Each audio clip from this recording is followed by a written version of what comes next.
जय श्री कृष्णा मित्रों, कैसे हैं आप सब। चैनल पे नए हैं तो निवेदन करूंगा कि चैनल को सब्सक्राइब कर लें ताकि हमारे द्वारा बनाई हुई कोई भी वीडियो सबसे पहले आपको प्राप्त हो। चैनल पे और भी बहुत सारी ज्ञानवर्धक वीडियो हैं, आप उन्हें भी देख सकते हैं, उनके भी ज्ञान का लाभ उठा सकते हैं। वीडियो में दिखाई जाने वाली जानकारी अच्छी लगे तो लाइक करें, शेयर करें, ताकि जो बाकी भी हमारे बंधुजन हैं, जो हमारे सब्सक्राइबर्स नहीं हैं, वो भी वीडियो में दिखाए जाने वाले ज्ञान का लाभ उठा सकें और जो हमारा ये ज्ञान का प्रचार करने की छोटी सी कोशिश है तो वो भी सफलता को प्राप्त हो। मित्रों, आज बात कर रहे हैं श्रावण शुक्ल पक्ष की एकादशी का नाम क्या है और इसको करने से क्या फल मिलता है। इसके बारे में युधिष्ठिर जी ने भगवान श्री कृष्ण जी से पूछा तो श्री कृष्ण जी ने उत्तर देते हुए कहा कि श्रावण शुक्ल पक्ष कि ये जो एकादशी है इसका नाम पुत्रदा एकादशी है और सिर्फ इसकी कथा को सुनने से ही वाजपेयी यज्ञ का फल मिलता है, भाव से सुनेंगे तो। और इस व्रत को करने से और इस व्रत के बाद फिर जब आप गौओं का पूजन करते हैं, उनका आशीर्वाद प्राप्त करके आपको पुत्र संपदा की प्राप्ति होती है। जिनके पुत्र नहीं हैं, खासकर उनके लिए अगर वो पूरे नियम के साथ, पूरे भाव के साथ इस एकादशी व्रत को करते हैं, द्वादशी में गौओं का पूजन करते हैं। अब कई जगह इसका वर्णन मिलता है कि गौओं को मिष्ठान खिलाएं, कोई बेसन का लड्डू खिलाएं या पुए खिलाएं, जो भी आपके पास हो, चाहे मीठी रोटी हो आपके पास में, आप गौओं को खिला करके उनका पूजन कर सकते हैं, उनका भी आशीर्वाद आपको प्राप्त होगा। तो कथा के अनुसार कथा क्या है इस श्रावण पुत्रदा एकादशी की कि एक बार महिमती नाम की नगरी थी। महिमती नगरी में महीजीत नाम का राजा राज्य करता था। राजा बड़ा ही धनवान था और सदा धर्म पे चलने वाला, अपनी पूरी प्रजा को पुत्र की भांति पालता था। सबको यदि दंड भी देता था तो जैसे कोई बड़ा अपने छोटे भाइयों को दंड देता है या कोई पिता अपने पुत्रों को दंड देता है, वैसे ही राजा सबको दंड दिया करता था। और जगह जगह आने वाले जो सन्यासी थे, साधु संत महात्मा थे उनके राज्य में, उनका भी वो पूजन करता था, सत्कार करता था। जगह जगह वो व्रत अनुष्ठानों में, धार्मिक अनुष्ठानों में अपना पूरा सहयोग रखता था। लेकिन इतना सब करने के बाद भी राजा के यहाँ पे संतान नहीं थी, क्योंकि जो राजपाट चलाने वाले हैं उनको ये भी चिंता होती है कि आगे उनके राजपाट को कौन चलाएगा, नहीं तो कहीं अनायास ही वो कहीं गलत हाथों में राज्य जो है कल को ना चला जाए। तो राजा ने अपने सारे प्रधानमंत्रियों को बुलाया, उनके साथ एक बैठक की कि मैं सबका सत्कार करता हूँ, साधु संतों के समाज का सत्कार करता हूँ, पूजन व्रत आदि में भी तत्पर रहने की कोशिश करता हूँ, हमेशा सहयोग करने की कोशिश करता हूँ। कहीं भी कोई धार्मिक अनुष्ठान होता है उसके लिए भी मैं हमेशा उपलब्ध रहने की कोशिश करता हूँ। प्रजा को मैं पुत्र की तरह पालता हूँ। मेरे जो कोष में धन है वो भी अनायास ही किसी लूटा हुआ नहीं है या किसी को मार करके लाए हुए नहीं है। तो क्या कारण है कि मुझे पुत्र की प्राप्ति नहीं है। और राजा जो है इसी बात से वहाँ भी शोकाकुल रहता था, अपने राज्य में भी कहीं भी उसको शांति प्राप्त नहीं होती थी। मन में उसके सदा ये एक दुख की लहर उठती रहती थी कि मेरे को पुत्र नहीं है, कि मैं निसंतान हूँ, आगे जो मेरे पितर भी चले गए हैं कि उनकी तृप्ति कैसे होगी। तो जैसे ही राजा ने बैठक की, सारे जो प्रधानमंत्री थे उन्होंने मंत्रणा की और फिर वो वन की तरफ चले गए और घूमते फिरते उन तपस्वी महात्मा की खोज करने लगे कि जो उनको वो उपाय बतलाए कि क्या कारण है कि जो राजा को पुत्र की प्राप्ति नहीं है, संतति नहीं है। घूमते रहे, खोजते रहे, तो कहते हैं कि एक जगह जाकर के उनको जितेंद्रिय, अति वृद्ध, तेज से पूर्ण और धर्मात्मा स्वरूप लोमश ऋषि जी का दर्शन प्राप्त हुआ। लोमश ऋषि वही ऋषि हैं जिनके बारे में श्री रामचरितमानस में भी वर्णन है कि जब एक कल्प बीतता है तो उनका सिर्फ एक बाल गिरता है। इतने अति वृद्ध से भी वो उनकी आयु बताई जाती है। तो जब लोमश ऋषि के वहाँ आश्रम में वो लोग पहुँचे तो लोमश ऋषि ने उनका बड़ा सत्कार किया। बैठिए, आइए कि मैं किस प्रकार आपकी सहायता करूँ। मैं ज़रूर आपकी सहायता करूँगा, क्योंकि दूसरों का उपकार करने के लिए ही मेरा जन्म हुआ है।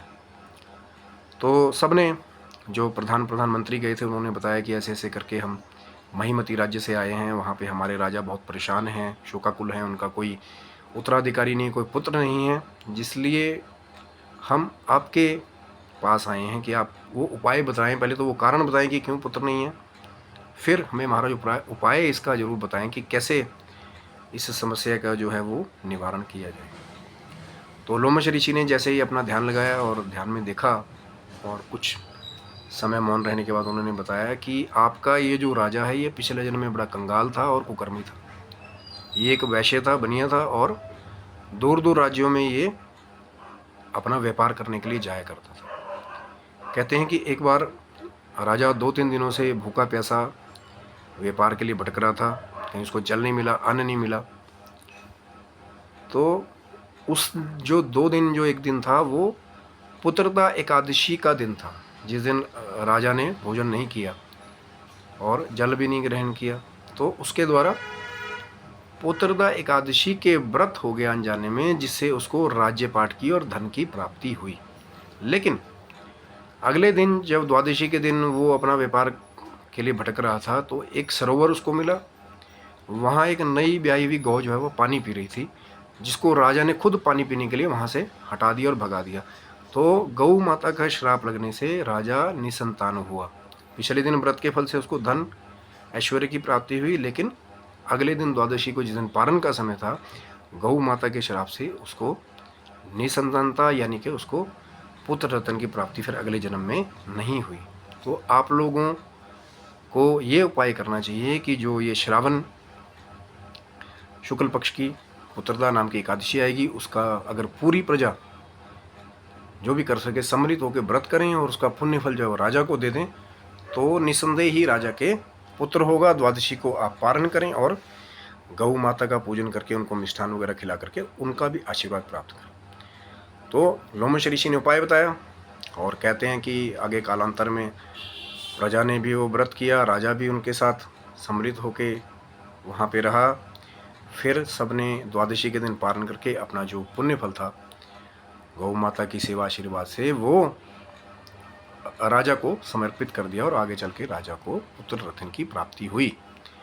तो यही इस व्रत का महात्म्य मित्रों, कि जिनके पुत्र नहीं है, निसंतान है, पर निष्ठा से, भाव से और जैसे नियम जो बताए गए हैं कि उस दिन ब्रह्मचार्य का पालन करें, रात्रि को अगर हो सके तो जागरण करें, अन्न का त्याग करें।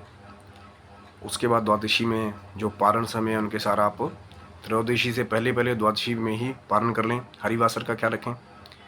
और फिर जब आप इस प्रकार से अनुष्ठान करेंगे, ठाकुर जी का भजन कीर्तन करेंगे। अब बहुत सारे महान लोग आते हैं कि वो कहते हैं कि महाराज ठाकुर जी तो पिछली देवशानी एकादशी को सो गए थे, अब वो तो हमारे को फल देंगे। कई उठते हैं ना कुछ चर्चाएं, तो ऐसा कुछ नहीं है। ठाकुर जी ने ऐसी व्यवस्था कर रखी है कि वो आपको सोते हुए वहाँ पे योग निदान प्रतीत होते हैं, लेकिन कहीं ना कहीं वो एक गुप्त रहस्य है कि वो अज्ञान रूप से अपने भक्तों से कभी भी विमुख नहीं होते। और शंकर जी तो ड्यूटी संभाल ही रहे हैं फल देने की, तो जो ठाकुर जी के निमित्त कोई भी कार्य करते हैं तो निसंदेह होकर के आप कोई भी संकोच मन में ना रखे बगैर व्रत करें, जैसा अनुष्ठान है वैसा करें, और ठाकुर जी की कृपा करें कि आपको भी, जिनको पुत्र रत्न नहीं उनको पुत्र रत्न की प्राप्ति हो, एक धार्मिक पुत्र मिले जो समाज के लिए, देश के लिए भी कुछ दे करके जाए, और आगे उनकी जो संतति है, जो कुल मर्यादा है, वो वैसी चलती रहे, पुत्र पौत्रों से भरी हुई।